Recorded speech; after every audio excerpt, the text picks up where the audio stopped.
Selamat pagi dan salam sejahtera untuk kita semua. Kita berjumpa lagi dalam pelajaran Bahasa Indonesia kelas 9 semester 1 bersama saya Cornelia Junia. Bagaimana kabar kalian hari ini? Semoga kalian dalam keadaan sehat dan tetap semangat dalam mengikuti pelajaran kita pada pagi hari ini. Baik, pada pertemuan kedua ini Ibu akan menyampaikan materi tentang menyimpulkan informasi dalam teks laporan percobaan. Ada dua. Yang pertama, menentukan informasi dalam teks laporan percobaan. Yang kedua, menyimpulkan informasi dalam teks laporan percobaan. Baik, Ibu akan menjelaskan terlebih dahulu tujuan dari pembelajaran kita pada pagi hari ini. Yang pertama, peserta didik dapat menganalisis informasi teks laporan percobaan dengan tepat. Yang kedua, peserta didik dapat menyimpulkan informasi teks laporan percobaan dengan benar. Apa yang dimaksud dengan menyimpulkan informasi? Menyimpulkan informasi berarti membuat keputusan akhir berupa kalimat singkat yang diambil secara umum dari informasi berupa pernyataan-pernyataan yang sebelumnya bersifat khusus. Itu yang dimaksud dengan menyimpulkan informasi. Baik, Ibu akan menjelaskan bagaimana cara menentukan informasi dalam teks laporan percobaan. Yang pertama, apa judul laporan tersebut? Baik, sambil Ibu menjelaskan cara menentukan informasi dalam teks laporan percobaan, silakan kalian buka buku siswa halaman 17. Di situ ada contoh laporan percobaan, bisa kalian perhatikan. Nah, di sini apa judul laporan tersebut? Untuk contoh laporan percobaan yang ada di buku siswa di halaman 17 itu judulnya jaringan silem. Lanjut, yang kedua,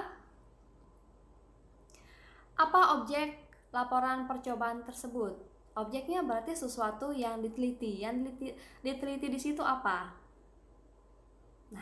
Nah, jika ada teman kalian menjawab yang diteliti di situ adalah tentang jaringan silem, ya itu adalah objek yang ditelitinya. Lanjut, yang ketiga, apa saja alat dan bahan yang digunakan dalam laporan percobaan tersebut? Untuk contoh di situ alat dan bahannya itu ada 5, bisa kalian perhatikan. Yang pertama yang digunakan cutter, sampai yang terakhir itu menggunakan air. Yang keempat, apa hasil yang didapat dalam laporan percobaan tersebut? Ketika melakukan sebuah eksperimen, pasti ada hasil yang didapatnya. Hasil yang didapat itu yang ditulis di dalam teks laporan percobaan. Untuk hasilnya bisa kalian perhatikan di halaman 18 nomor 5, hasil pengamatan. Baik, kita lanjut. Siapa saja atau siapa pelaku percobaan tersebut? Pelakunya adalah orang yang melakukan percobaan. Di contoh teks laporan percobaan itu ada Safira Nurfadilah dan kawan-kawan, orang yang melakukan percobaan atau eksperimen tersebut. Lanjut, mengapa percobaan tersebut dilakukan? Tujuannya apa? Di sini tujuannya untuk mengetahui jaringan silem pada tumbuhan. Bisa kalian baca dan perhatikan di nomor 1 itu di bagian tujuannya. Nah, untuk yang berikut ini, kapan laporan percobaan tersebut dilaksanakan dan di mana percobaan tersebut dilaksanakan. Ini di laporan ini bisa kalian perhatikan kapan dan di mananya. Kapan itu waktu percobaannya dilaksanakan dan di mana itu tempat percobaan tersebut dilakukan atau dilaksanakan. Yang terakhir,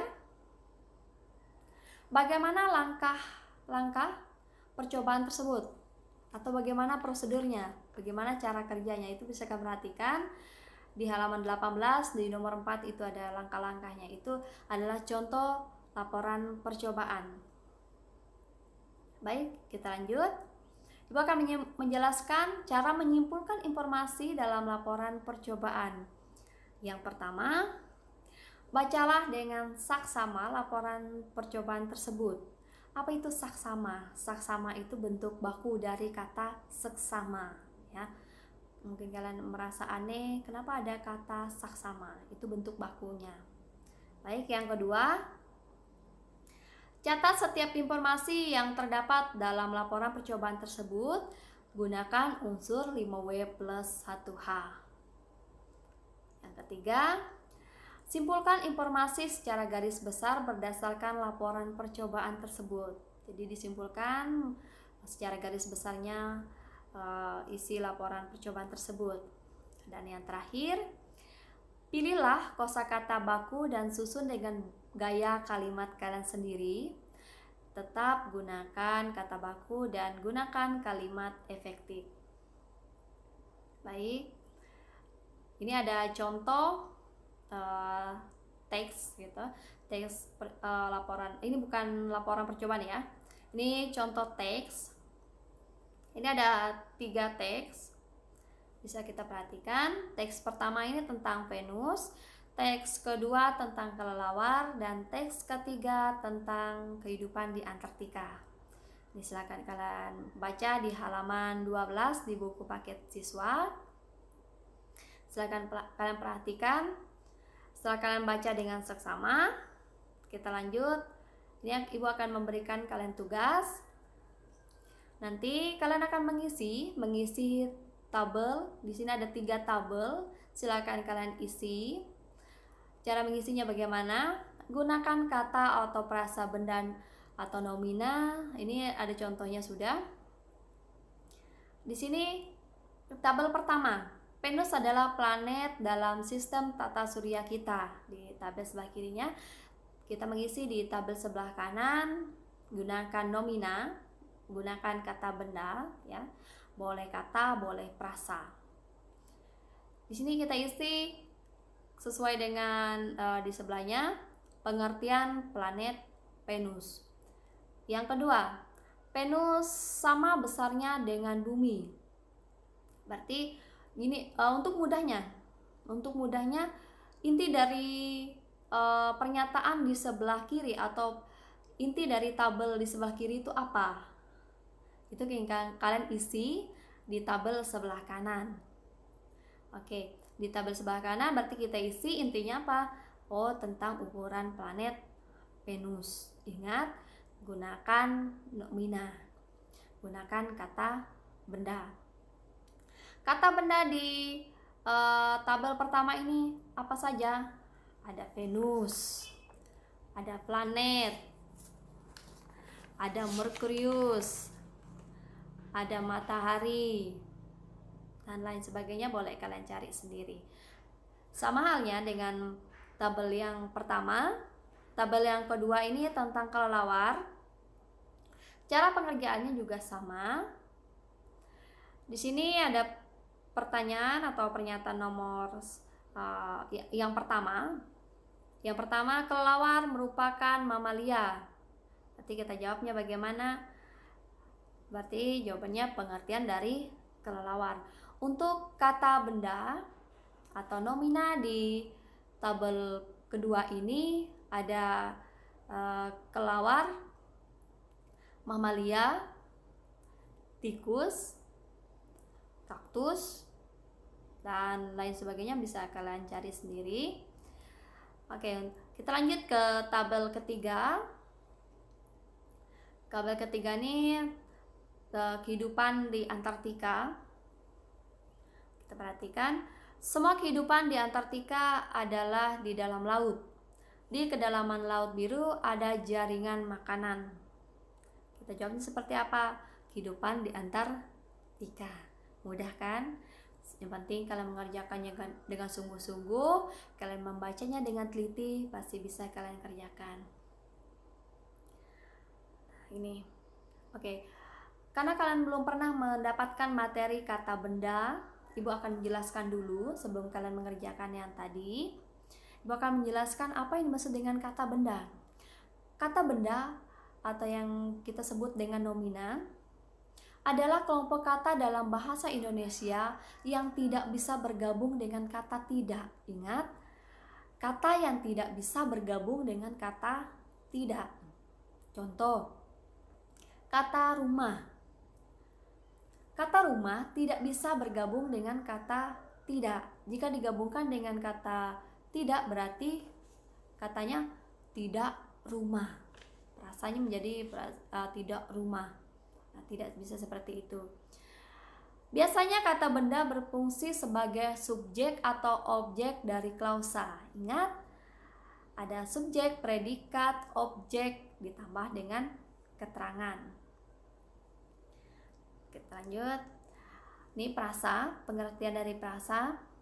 Yang sudah pernah mendapatkan materi tentang prasa, ini kalian mengulang atau ibu mengingatkan saja. Tapi yang belum pernah sama sekali mendapatkan pengertian atau materi tentang prasa, ibu jelaskan dulu ya.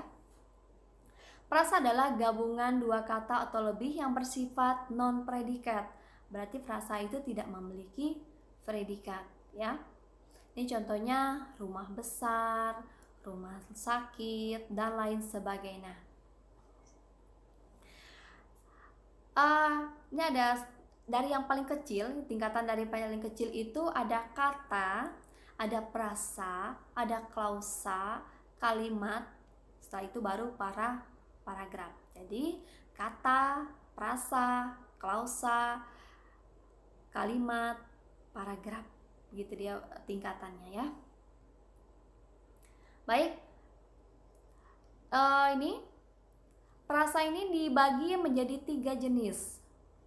Yang pertama, prasa nomina modifikatif. Bagaimana prasa nomina modifikatif itu? Prasa nomina modifikatif merupakan prasa nomina yang mewatasi, sama ini istilah baru, mungkin baru kedengaran oleh kalian, baru diketahui oleh kalian. Mewatasi itu apa? Mewatasi itu membatasi. Jadi mewatasi itu bentuk baku dari kata membatasi. Arti mewatasi atau membatasi arti dari nomina yang bersangkutan. Ini juga berarti bahwa nomina yang sebelumnya yang bersifat umum dibatasi menjadi nomina yang bersifat khusus. Umum itu luas, maknanya luas ya. Jika kita katakan, jika kata yang memiliki sifatnya umum, berarti kata itu memiliki pengertiannya luas. Contoh di sini, kata rumah. Rumah itu bersifat umum. Kan rumah itu rumah ada banyak. Rumah adat, rumah bertingkat, rumah mungil, rumah. Ketika kita masuk dalam prasa nomina modifikatif, berarti dia sudah disempitkan menjadi sifatnya khusus. Kenapa? Karena kita tambahkan kata mungil. Jadi rumah mungil. Ini hari juga sifatnya umum. Ya, bersifat luas, bersifat universal. Ketika kita mengatakan hari itu ada banyak, ya. Tapi kita persempit lagi. Di sini sudah ada tambahkan dengan kata Senin, berarti sudah bersifat khusus ya. Begitupun yang lainnya di buku 2 buah, bulan pertama. Oke. Kita lanjut ke prasa nomina koordinatif. Prasa nomina koordinatif tidak saling menerangkan, malah bertolak belakang. Kenapa? Coba kita lihat contohnya.